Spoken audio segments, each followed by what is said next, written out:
Ang kapalaran ng Capricorn Zodiac sa darating na Marso taong 2025 ay magiging isang panahon ng paglaki at pag-unlad. Ayon sa mga horoscope, ang mga Capricorn ay makakaranas ng mga pagkakataon para sa paglaki sa kanilang mga gawain, lalo na sa mga aspetong may kinalaman sa trabaho, kalusugan, at mga relasyon. Sa aspeto ng pag-ibig, ang Marso taong 2025 ay magiging isang panahon ng paglalim ng mga relasyon.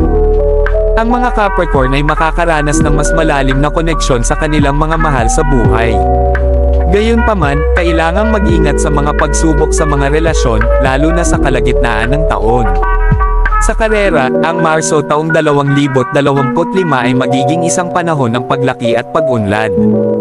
Ang mga Capricorn ay makakaranas ng mga pagkakataon para sa paglaki sa trabaho at pag-unlad sa pinansyal.